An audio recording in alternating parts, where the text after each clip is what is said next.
If you've seen my longer video of me taking this practice test for the first time, you probably remember that I really struggled with this question the first time I did it. And it's not always the case that these figure graph questions are really hard in the hard module. It could be that they're pretty easy, but you can kind of tell sometimes just based on the length of the answer choices. So just kind of scanning them, look, they all start with like the same 4 words. So that's not a good sign. It means it's going to be very hard for me to understand. So if I were running out of time, this would be a good question to skip because it's probably going to take a lot of sorting through. But let's see if we can do it in a way that is maybe the most efficient. I don't know. I think this is just really hard. So first of all, we do need to recognize what the question wants from us, right? We need data from the graph that supports this conclusion. So let's look at the passage. Let's see what we pull out of it, but specifically, what is their conclusion? So Inez Ibanez and colleagues studied a forest site in which some sugar maple trees receive periodic fertilization with nitrogen to mimic the broader trend of increasing anthropogenic nitrogen deposition in soil. Don't worry if you don't understand that. They're adding nitrogen. That's it, right? They get nitrogen. That's it. Ibanez and colleagues modeled the radial growth of the trees with and without nitrogen fertilization under 3 different climate scenarios: the current climate, moderate change, and extreme change. Again, this is just saying what's on the graph, right? We see with and without nitrogen on the graph. We see the different types on the x-axis there. So, okay, fine. We're not really learning anything. Although they found that climate change would negatively affect growth, they concluded, here's the main part, that anthropogenic nitrogen deposition could more than offset that effect, provided that change is moderate rather than extreme. Okay, so that is like one of the worst sentences in the English language I've ever read. Okay, well, let's see if we can pick it apart, because that's going to obviously be the whole point here. It's like, what are they even telling us to care about? So they found that climate change would negatively affect growth. So basically, like, right, climate change, we can see it kind of here in the graph. So that's probably going to hurt growth. So increase climate change, decrease growth. That's kind of my dumb summary version already, right? They concluded that anthropogenic nitrogen deposition. Okay, so that sounds like increased nitrogen. Something's going to happen, right? Could more than offset that effect, provided that change is moderate rather than extreme. Okay. So it sounds like there's 2 things that could happen. Maybe I should have left more space here. It sounds like the nitrogen thing has 2 paths, right? We can go the path of moderate, which is good, and the path of extreme, which is bad. That's like my version of what's happening here. It's not a good version. Again, this is a very hard sentence, but I'd be like, okay, maybe I can see something there, right? Like, where does it look like moderate versus extreme is different, right? Like, I mean, this looks low. This looks high, I guess. And then with nitrogen means that that's the gray, right? So, I don't know. Like, this is maybe a bar I'm interested in right here. I don't know. Let's take a look at the choices. A, growth with nitrogen under the current climate exceeded growth with nitrogen under moderate change. So that is true, right? That's the 2 gray bars on the left and in the middle, right? So, okay. But the latter exceeded growth without nitrogen under extreme change.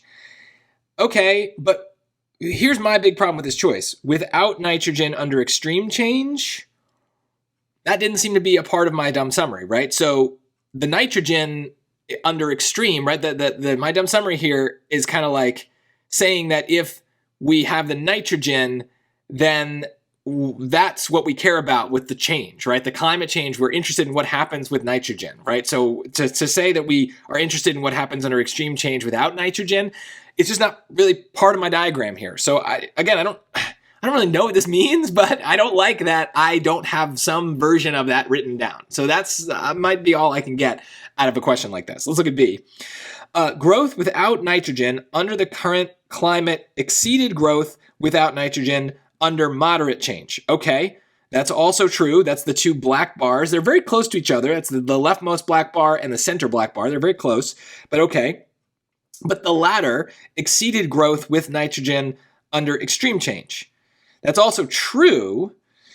But remember, again, I feel like I'm introducing a combination of conditions that wasn't really part of my dumb summary or the conclusion, right? So why do I care about what happens without nitrogen under moderate change, right? I care what happens with nitrogen under moderate change. So this just seems like it's not part of my story, right?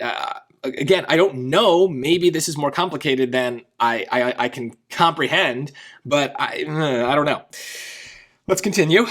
Growth with nitrogen under moderate change exceeded growth without nitrogen under moderate change, but the latter exceeded growth without nitrogen under extreme change. Again, that's growth without nitrogen under extreme change. That's the same reason I got rid of A, or at least was questioning A. So that, again, seems bad. I don't know what that has to do with anything. D, growth with nitrogen under moderate change. So we did talk about that, right? With nitrogen under moderate change, exceeded growth without nitrogen under the current climate. So that one is also kind of new. I don't really have that in my story, so let's think about that. But the latter exceeded growth with nitrogen under extreme change. So again, if we're talking about the change, I want both to be with nitrogen. So I'm going to highlight now. Let's use this color. Okay. With nitrogen, with the change. With nitrogen, with the change, right? So that's this. So far, so good. Now, why are we talking about nitrogen without nitrogen under climate change? Oh my God, this is so hard to even talk about. Here's what's happening here. And I guess I would, now in hindsight, I didn't understand this the first time I did the question, but now I kind of would be like, okay, without nitrogen under the current climate, this is getting to this. So if we have climate change, we're going to hurt the growth. So basically what it's saying is that if we add the nitrogen, anthropogenic nitrogen deposition, so right, this is plus nitrogen, that is what we're really interested in. The conclusion is what happens when we add nitrogen. So when we talk about without nitrogen under the current climate, that is this box right here. Let's do this. Let's do this color. There we go. There we go. Nice blue. So that's this box right here, right? So that is being compared to this box right here in choice D. Basically what we're saying is the black box on the left is just like the way things are, right? We're not touching the trees. We're not doing anything to the trees. We're just letting the trees be trees and existing and, living their normal tree lives. But then we simulated, I guess, what happens under moderate change. And so by adding the nitrogen, we realize that it actually improves things, right? Look at that. That's an upwards, right, arrow. If we compare that, we say, okay, that by adding nitrogen, not only do we kind of prevent the what's going to happen under moderate climate change, because the black bar to the right of it, the central black bar, is actually lower than the black bar to the left, right? So that's because the climate change is hurting the trees. But if we put nitrogen with the trees, then the trees are fine. In fact, not only are they fine, they're better than they were before the climate change. But under extreme climate change, the latter, right? So the nitrogen under the current climate is what we're talking about there, right? Latter just means the last thing I said. The latter exceeded growth with nitrogen under extreme change. Yeah, because then we're talking about this bar, and that bar is really, really tiny, right? So what we're doing is we're comparing this black bar on the left to that bar there and to this bar here. And that's what we want to do. And that's why choice D is right. So, yeah, this is a tough one. I mean, oh my gosh. So, to be clear, I'm not really getting this right because I understand what the graph is showing me really in any deep way, or the experiment is telling me. I'm being really dumb about it. And even still, my dumb summary is hard to come, to get out of this, basically. I understand that they're making a comparison between what happens before we add nitrogen in the normal tree life, versus what happens if we have change and we add it. And only choice D is really hitting the right bars. So it's not that the other wrong answers are factually incorrect, right? So if I looked at these bars and started comparing their sizes, all of those choices, I believe, are correct, right? They're telling me which bars are taller than others. So that part sometimes is bad on these figure questions, but not here.